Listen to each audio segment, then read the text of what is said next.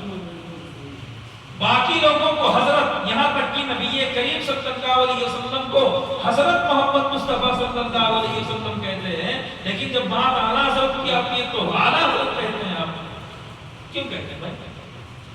یہ تو حضور سے بڑا بنا دیا آپ نے۔ یہ اعتراض ہوتے ہیں سنیوں پہ، اعتراض کیا جاتا ہے کہ باقی لوگوں کو حضرت عمر فاروق اعظم، حضرت ابوبکر صدیق، حضرت عثمان غنی، حضرت مولا علی، لیکن جب باری امام احمد رضا کی آتی ہے تو آپ اعلیٰ حضرت کہتے ہیں، سب سے بڑے حضرت۔ یہ اعتراض کیا جاتا ہے کہ آپ نے تو بھائی حضرت ابوبکر صدیق سے بڑا بنا دیا، حضرت عثمان غنی سے بڑا بنا دیا۔ ایک چیز میں آپ کو بتاؤں، جو لفظ بولا جاتا ہے نا، جو بھی لفظ استعمال کرتے ہیں، اس لفظ کے اندر وسعت کتنی ہوتی، گہرائی کتنی ہوتی۔ ایگزامپل کے طور پر میں نے یا آپ میں سے کسی نے، اور سب بولتے ہیں، آپ نے بول دیا کہ یہ مسجد بڑی خوبصورت ہے، اس مسجد کے جیسی کوئی مسجد نہیں، بولتے ہیں۔ ہمارے یہاں درگاہ پہ جو لوگ آتے ہیں زائرین، آ کر کے ہماری مسجد کو دیکھتے ہیں اور دیکھ کر کے بڑی خوبصورت مسجد ہے، بھائی ایسی مسجد ہم نے کہیں دیکھی نہیں، بولتے نہیں بولتے، بولتے ہیں۔ تو کیا مطلب اب انہوں نے اس مسجد کو مسجد نبوی سے بڑا بنا دیا؟ بھائی مسجد نبوی جیسا تو کوئی مسجد ہی نہیں، اور ان کا بولنا بھائی ایسی کوئی مسجد ہی نہیں، اتنی خوبصورت مسجد ہے، تو کیا مطلب ہوتا؟ مطلب اس کا یہی کہ بھائی کیا انہوں نے اس مسجد کو مسجد نبوی سے زیادہ بڑا بنا دیا؟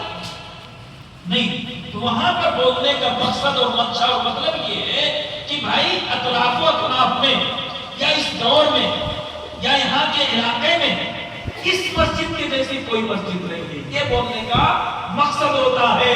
ٹھیک اسی طریقے سے ہم امام احمد رضا خان علیہ الرحمہ و رضوان محدث بریلوی کو جو اعلیٰ حضرت بولتے ہیں، اس کا مقصد اور مطلب اور منشا یہ ہے کہ آپ کے دور کے علماء میں یا اطراف و اطراف کے علماء میں آپ جیسا کوئی حضرت نہیں، اس لیے آپ کو اعلیٰ حضرت تو اس بنیاد پر ہم کو اعلیٰ حضرت کہتے ہیں۔ یہ بولنے کا مطلب بھائی ہم نے حضور سے آگے نہیں، بولنے جملے جو ہوتے ہیں ان میں وسعت کتنی ہوتی وہ دیکھتا ہے، یہ بولنا مقصد ہوتا ہے۔ آپ بسا اوقات بولتے تھے بھائی یہ تو بندہ بہت خوبصورت ہے، اس سے زیادہ خوبصورت میں نے دیکھا ہی نہیں، تو کیا وہ حضور سے خوبصورت تھا؟ آپ نے تو اس کو حضور سے آگے بڑھا دیا؟ نہیں۔ بولنے کا مقصد یہ ہے کہ یہ جس علاقے میں ہے یا جس وقت یہ رہ رہا ہے یہاں پہ، ایسا میں نے کسی کو دیکھا نہیں، تو یہ اپنے علاقے میں اپنے وقت میں سب سے خوبصورت ہے، یہ بولنے کا مقصد ہوتا ہے۔ یہی مسئلہ اعلیٰ حضرت بولنے کا، حضور سیدی سرکار آتا ہے۔ تو میں کہاں تھا بتائیے ذرا سر؟ علی گڑھ یونیورسٹی. تو یہ وائس چانسلر صاحب جو ہے نکلے دوپہر کو پنکھے پکڑی اثر کے ہوتی بریلی شریف پہنچ گئے. حضور سید سرکار اعلیٰ حضرت اثر کی نماز کے لیے جو ہے اثر کی نماز کے لیے آپ جو ہے وضو فرما لیں. تو ادھر اذان ہو رہے تھے, آپ نے ادھر وضو فرمایا اور اتنے میں یہ صاحب پہنچے. ملاقات بھی کیسے آنا ہو. حضور اعلیٰ حضرت کا مسئلہ یہ تھا کہ جسے بھی شریعت کے خلاف دیکھا اور جسے بھی سنت مصطفیٰ کے خلاف دیکھا اس سے بات تک نہیں کی. واللہ یہ اعلیٰ حضرت ہے اور یہ جنرل مین بن کر کے گئے, ان سے بات بھی نہیں کی. تو انہوں نے سورس لگایا کس کا؟ حضور آل رسول محرری رضی اللہ تعالیٰ عنہ جو حضور سید سرکار اعلیٰ حضرت کے پیر و مرشد ہیں, وہاں کی جو سجادہ نشین تھے اس وقت, ان کا سورس لے کر کے پھر یہ پہنچے. اب ظاہر سی بات ہے کہ بھائی اگر آپ کی پیر و مرشد کے وہاں سے کچھ حکم آ جائے کہ بھائی سے ملاقات کرنی ہے یا وہاں کے سجادہ نشین کو بولتے تو ملنا ہی ملنا ہے, وہ کیسا بھی رہے. جب وہ حکم مل گیا تو ظاہر سی بات ہے ملاقات کرنی پڑی. مل گئے. کہا کیسے آنا ہوا؟ کہا جی یہ کام کریے, آپ نماز پڑھ لیجیے, نماز کے بعد میرا مسئلہ ذرا لمبا ہے تو میں جو ہے نماز کے بعد بیٹھ کر کے اچھے سے بات کرتے ہیں. حضور اعلیٰ یہ تو نہیں بولیے تو وضو فرما چکے ہیں, ہاتھ سکھا رہے ہیں, چہرہ سکھا رہے ہیں. انہوں نے اپنا مسئلہ بولا, بولنے سے پہلے حضور سید سرکار اعلیٰ حضرت نے اس کا جواب ان کے ذہن میں ایسا اتارا, کہتے جیسے میں کتاب میں دیکھ رہا, ایسے اتارا. کہتے میں جرمنی جانے والا تھا, میں نے جرمنی جانا منسوخ کر دیا کیونکہ مجھے ایسا جواب دینے میں حیران تھا کہ ایک مولانا اس قدر علم ریاضی کا جاننے والا ہو سکتا ہے. کہتے ہیں آپ نے علم ریاضی سیکھا کہاں سے؟ علم ریاضی یہ جو علوم ہیں یہ بڑے ماہر لوگ جانتے ہیں بھائی, اور وہ یورپ سے پڑھ کر کے آئے تھے وائس چانسلر صاحب, پوری زندگی یورپ میں جو ہے تعلیم حاصل کی تھی. تو آپ نے فرمایا میں نے اپنے والد سے صرف 4 چیزیں سیکھی تھی, 4 چیزیں سیکھی تھی, جوڑ, گھٹاؤ, ضرب, تقسیم. یہی چاروں سے میں آپ تک کام کرتے آ رہا ہوں کیونکہ علم میراث میں ان 4 چیزوں کی ضرورت پڑتی ہے. جوڑ, گھٹاؤ, تقسیم. میرے والد نے مجھے وہی سکھایا تھا, اسی کی برکت ہے کہ آج میں ساری چیزیں جانتا ہوں. لیکن مسئلہ جانتے ہیں, آپ کے والد گرامی علامہ مفتی نقی علی خان علیہ رحمہ اللہ نے فرمایا تھا کہ بیٹے تمہیں اس سے زیادہ سیکھنے کی ضرورت نہیں ہے, اللہ کے نبی صلی اللہ علیہ وسلم تمہیں خود عطا کر دیا. علم لدنی تھا. وہ جو وائس چانسلر صاحب نے جنرل مین بن کے گئے تھے, وہ کہنے پر مجبور ہو گئے کہ یقیناً احمد رضا کو اللہ نے علم لدنی عطا فرمایا. علم لدنی سمجھتے ہیں؟ علم لدنی بولتے ہیں لامتناہی علم. لامتناہی مطلب جس کا کہیں پہ اینڈ نہ ہو, اسے بولا جاتا ہے علم لدنی. جس کی کوئی انتہا نہ ہو اسے علم لدنی بولتے. اتنا علم. تو کہتے ہیں وہ جو وائس چانسلر صاحب ملنے گئے تھے, لوٹتے ہوئے جب آئے تو راستے میں ارادہ کر لیا انہوں نے کہ آج کے بعد میں نہ تو داڑھی چھڑاؤں گا اور نہ ہی کوئی نماز چھوڑوں گا. وہیں سے وہ پابند صلاح بھی ہو گئے اور پابند شریعت بھی ہو گئی. یہ حضور سید سرکار اعلیٰ حضرت الشاہ محمد رضا خان علیہ رحمۃ نے بات کی. آپ نے پوری زندگی دیکھی خدمت کی. میں نے ابھی جیسا بتایا کہ جو اصل مقصد تھا, اصل مقصد وہ جو دین میں ملاوٹ کر رہے تھے اور دین کا جو حقیقی چہرہ تھا اور جو چہرے روشن تھا, اس روشنی والے چہرے میں یہ لوگ جو ہے اندھیرے کی پھونک ڈال رہے تھے. اور ان میں جو نام آتا ہے, میں نے بھی بتایا تھا بار بار کوئی مناسب نہیں ہے, وہ نام ان لوگوں کا آیا تو ان سے پوری زندگی آپ فیصلے پر کار رہے. پوری زندگی آپ کا قلم ان کے خون کی ندیاں بہاتا رہا. آپ کا قلم مبارک ہر میدان میں جہاں بارش کے مصطفیٰ کی آئی, آپ لوگوں کے ایمان اور عقیدے کو بچانے کے لیے اس کے مصطفیٰ کا چراغ لے کر کے ہر جگہ کھڑے نظر آئے. اور جہاں لوگوں کے جو ہے عقائد کی حفاظت کی باری آئی, وہاں پر بھی اعلیٰ حضرت اپنا قلم لے کر کے ان کے عقیدے کی سچائی کرتے ہوئے نظر آئے. اور جس میدان میں بھی اور جہاں بھی, چاہے وہ بزرگان دین ہو, چاہے وہ اولیاء اللہ ہو, چاہے وہ انبیاء کی ذات ہو, ان کے شانوں میں گستاخیاں کی گئی, تو ہر میدان میں حضور سید سرکار اعلیٰ حضرت شاہ امام احمد رضا خان فاضل بریلوی علیہ رحمۃ اللہ ہر میدان باطل طاقتوں کے آگے ہمیشہ کا ہمیشہ کے لیے کھڑے رہ گئے. ہر میدان میں آپ نے جو ہے دین کا ایک جھنڈا گاڑا, اس کے مصطفیٰ کا چراغ روشن کیا. اس لیے کسی شاعر نے کہا تھا وادی رضا کی کو ہے پیمانہ رضا کا ہے, جس سمت دیکھیے وہ علاقہ رضا کا ہے. سبحان اللہ. اور اگلوں نے تو بہت لکھا ہے علم دین پر, لیکن جو اس صدی میں ہے وہ تنہا رضا کا ہے. تو یہ حضور اعلیٰ حضرت کی ذات بابرکات ہے. ابھی تو میں نے شروع کیا ذات بابرکات ہے. ایک گھنٹہ ہو گیا. تو حضور سیدی سرکار اعلیٰ حضرت آپ نے 56 سال تک, میں نے بتایا نا کہ جو ہے آپ کی پیدائش مبارک 1272 ہجری میں ہوئی, آپ کی وفات مبارک 1340 ہجری میں. تو 72 میں اگر پیدائش ہوتی ہے یعنی یہ 28 سال بنتے, ادھر 13 کو کتنے بنتے ہیں 1272 میں, اور کتنا جوڑیں کہ 13 بنے 28 سال کی ہو گئے. 1340 ہجری میں آپ کی وفات ہوئی, 1340 ہجری میں. تو 40 سال وہ اور 28 سے ملائیں کتنا بنتا ہے 68 برس. 68 برس کی عمر مبارک حضور سیدی سرکار فرماتے ہیں آپ نے اپنی زندگی میں جب 2 حج فرمائے, حضور اعلیٰ حضرت نے 2 حج فرمائے ہیں. ایک آپ نے جو ہے 1200 غالباً 95 میں, اس میں 1295 یا 96 میں آپ نے حج فرمایا ہے. اور دوسری مرتبہ اپنے بھائی حضرت محمد رضا کو غالباً اور اپنے صاحبزادہ حضرت حامد رضا کو چھوڑنے جا رہے تھے. تو فرماتے ہیں کہ چھوڑنے کے لیے آئے تو ہوتا نہیں, عاشق جو ہوتا ہے نا وہ مچل ہی جاتا ہے. اگر چھوڑنے آئے تو دل میں پیدا ہو گیا میں کیوں نہیں جا رہا, یہ دونوں جا رہے ہیں, میں کیوں نہیں جا رہا. اور مسئلہ یہ نہیں تھا, جانا یہ نہیں تھا, یہ جانا بلکہ بلانا تھا. کہتے ہیں دونوں حضرات کو چھوڑنے آئے اور چھوڑ کر کے گھر واپس گئے تو دل نہیں لگ رہا تھا, بڑے بے قرار, بڑے بے قرار, آنکھوں سے آنسو جاری ہے. والدہ محترمہ کی خدمت میں گئے, امی نے دیکھا رو رہا ہے, کیوں رو رہے ہو؟ کہا پچھلی بار میں گیا تھا, اس بار یہ دونوں حضرات جا رہے ہیں اور میرا دل کر رہا ہے کہ میں بھی جاؤں. ماں کے سامنے جب بیٹا روئے تو ماں ظاہر سی بات اسی کو پورا کرے گی, کرے گی. ماں نے اجازت دے دی ہے. فرماتا ہے کہ یہ دونوں حضرات جہاز میں بیٹھے بھی نہیں تو اس سے پہلے حضرت پہنچے. ابھی ان لوگوں کی ڈاکٹری چالو تھی. پہلے زمانے میں بھی ڈاکٹری, ابھی آپ جائیں ہو کہیں جانا ہوتا ہے پاسپورٹ وغیرہ کیجیے تو اس میں بھی ڈاکٹری ہوتی. تو کہتے ہیں ان لوگوں کے پیٹ کا چیک اپ چل رہا تھا, اتنے میں اعلیٰ حضرت پہنچ گئے. اور اعلیٰ حضرت کا الحمدللہ کسی نے کچھ نہیں چیک اپ کیا, ڈائریکٹ آپ کا جا کر کے جہاز میں بیٹھے. یہ دونوں حضرات کیا جہاز میں بیٹھے. فرماتے سفر کرنے کے بعد جب آپ کی حاضری مسجد حرام میں ہوئی تو مسجد حرام میں جتنے علماء تھے وہاں یہ مسئلہ نہیں کہ بھائی کوئی ایک مذہب ایک مسلک کا نہیں, وہاں پہ شوافے بھی ہیں, شافعی حضرات, ان کے بڑے بڑے علماء مفتیان اور محدثین, ان کے مالکی بھی ہیں, حنبلی بھی ہیں, حنفی بھی ہیں, چاروں مسلک کے لوگ ہیں. اور پورا مکہ اس دور میں علم کا مرکز تھا, علم کا گڑھ تھا.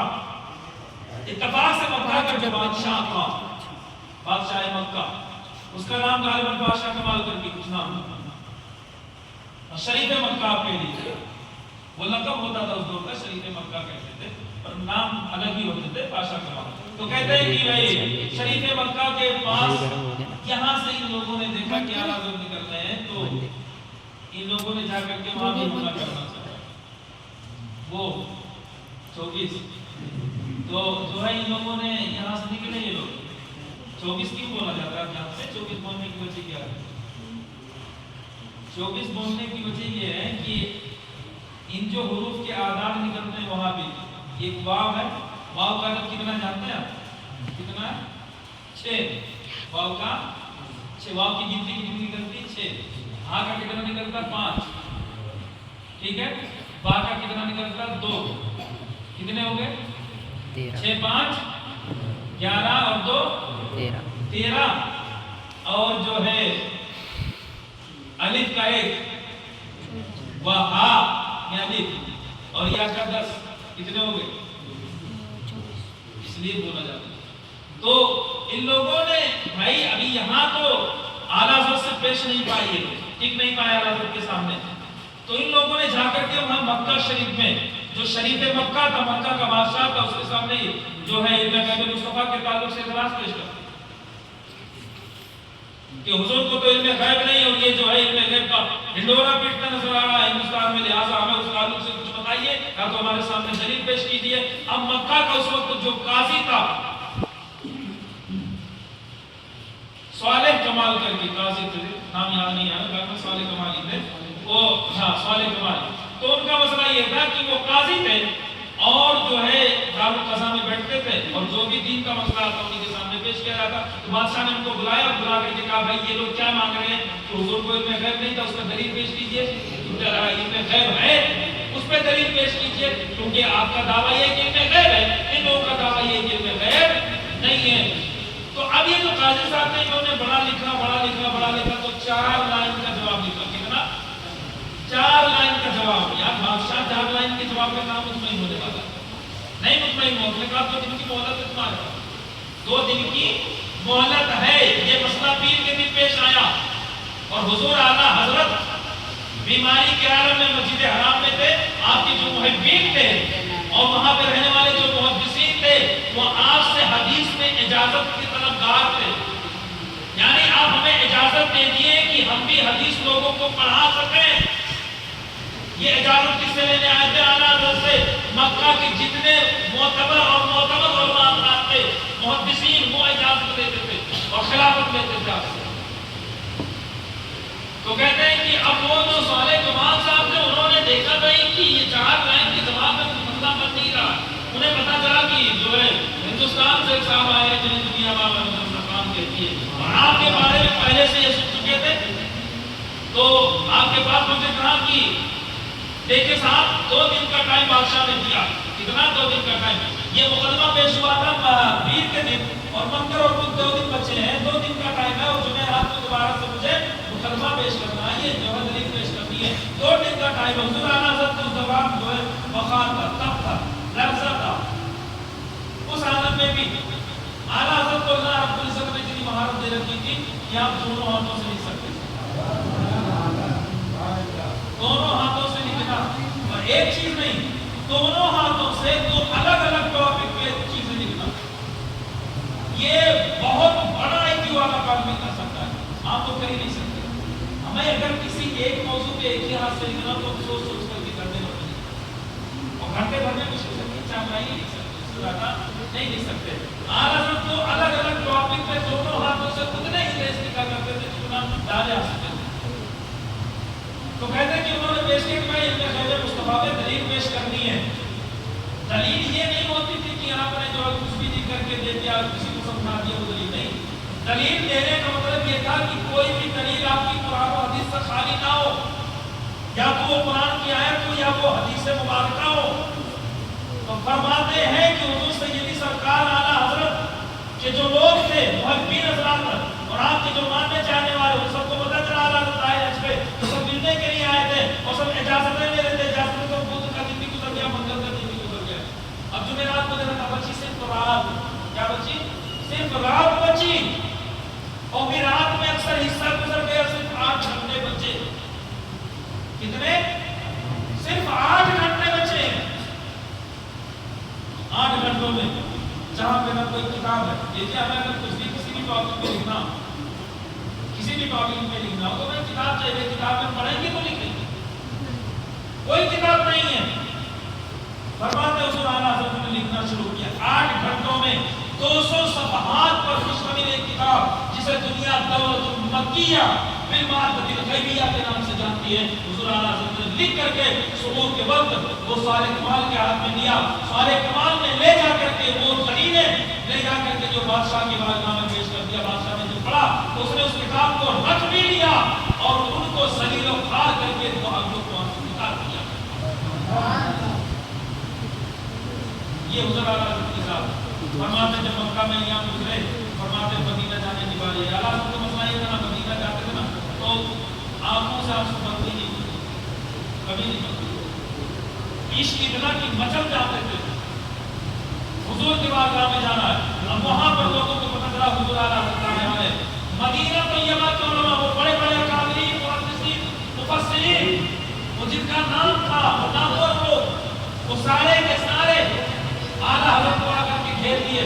ملاقات میں بات چیت ہوئی پھر جو ہے ملاقات چلتی نہیں. فرماتے ہیں کہ اب حضور کی بارگاہ میں حاضر ہونا تھا. مطلب غلام جب حضور بارگاہ میں جاتا ہے اپنے آقاؤں کے تو اس کا بدن یوں بھیگتا کانپتا. فرماتے ہیں حضور اعلیٰ حضرت کے معاہدہ شریف کی طرف بیٹھ کے چہرہ کر کے اور پوری رات بیٹھے رہے. پوری رات بیٹھے رہے. دیدار نہیں ہوا. دیدار نہیں ہوا.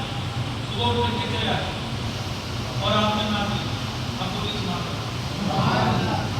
آپ نے نعت لکھی حضور کی بارگاہ میں. غزل حضور کے لیے غزل. فرماتا آپ نے کہا وہ صبح اعلیٰ صاحب میرے دن بہار ملتے ہیں اور فرمایا کوئی کیوں پوچھے تیری بات رضا. کوئی بولتا ہماری زبان میں کہاوت نا نہیں آپ بڑے لوگ نے کہا ہمیں پوچھیں گے یہ چیز نا. تو اعلیٰ حضرت نے حضور کو مخاطب کر کے فرمایا کوئی کیوں پوچھے تیری بات رضا. تیرے جیسے ہزار کتے ملتے ہیں تو کوئی تجھے کیوں پوچھے گا. یعنی حضور کو مخاطب کر کے کوئی کیوں پوچھے تیری بات رضا. تجھ سے کتے ہزار کتے ہیں. کہتے یہ شعر لکھا اور رات کو پھر حضور کی بارگاہ میں حاضر کی. فرماتے ہیں کہ جب حاضری کی کچھ وقت گزرا تو اللہ کے نبی صلی اللہ علیہ وسلم نے ظاہری جسم کے ساتھ مزار اکبر سے نکل کر کے حضور اعلیٰ حضرت کو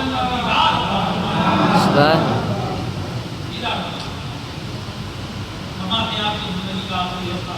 فرماتے وہاں ایام گزارنے کے بعد آپ سیدھا بامبے پہنچے ہیں اور بامبے میں جو ہے اپنے اہل خانہ کو اپنے صاحب زادے کے ساتھ روانہ کر دیا اور وہاں کی جو مدینہ میں آپ کے کارنے ماننے والے ان کے ساتھ ملاقات رہی گئی تھی. پر اس کے بعد میں پھر دوبارہ سے آپ بریلی شریف پہنچے. یہ دن تھا 1339 ہجری کا اور یہ سال ہے جو ہے اس سال میں 1339 ہجری کا سال جو تھا وہ ماہ رمضان میں آپ تک پہنچے.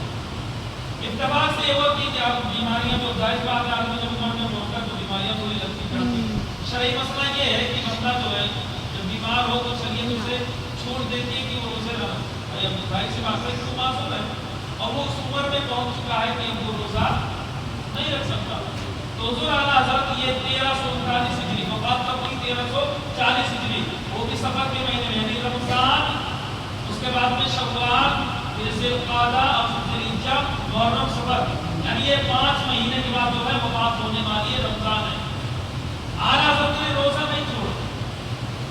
شرعی مسئلہ یہ ہے کہ اگر بیماری ایسی ہے کہ بیماری بڑھ جائے گی اور جان جانے کا خطرہ ہے تو شریعت نے چھوٹ دے رکھی ہے. ایسی صورت میں آپ نے روزہ نہیں رکھنا ہے. گرمی کا موسم تھا کہتے ہیں وہ جو بلا کی گرمی تھی اور یوپی کی گرمی آپ کو بہت زبردست گرمی وہ کہتے روزہ رکھنے نہیں ہونا. تو اعلیٰ حضرت نے اپنے لیے مسئلہ بنایا کہ بھائی چلو یہاں روزہ نہیں رکھ سکتے آپ لیکن جن علاقوں میں ٹھنڈک ہے جہاں آرام ہے وہاں پر روزہ رکھا جا سکتا ہے کہ نہیں ہے. تو یہ صرف مسئلہ اپنے لیے غیروں کے لیے نہیں صرف اپنے لیے. تو فرماتے ہیں آپ نے بریلی شریف کو چھوڑ کر کے نینی تال کا سفر کیا. نینی تال کا جو علاقہ ہے وہ تھوڑا ٹھنڈی والا علاقہ ہے. تو حضور اعلیٰ صرف روزہ رکھنے کے لیے کہ رمضان کے روزے چھوٹ نہ جائیں یہاں پر گرمی کی وجہ سے جہاں میں نینی تال جاتا ہوں وہاں ٹھنڈک ہے اور جو ہے مساج ذرا ٹھیک رہیں گے تو میں وہاں روزہ رکھ سکوں گا. تو فرماتے ہیں کہ آپ وہاں پہنچے اور آپ نے روزے رکھے.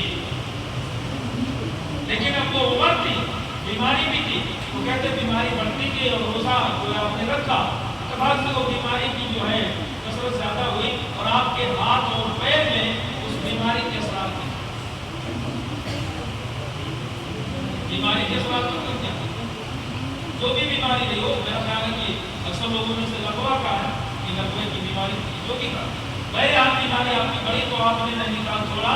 اور جو ہے محرم شریف کے مہینے میں کب گئے تھے رمضان میں آئے کبھی محرم میں اور یہ جب محرم لگ گیا تو اسلام کا نیا سال لگ گیا تو ابھی 1339 تھا تو کتنا ہو گیا 1340.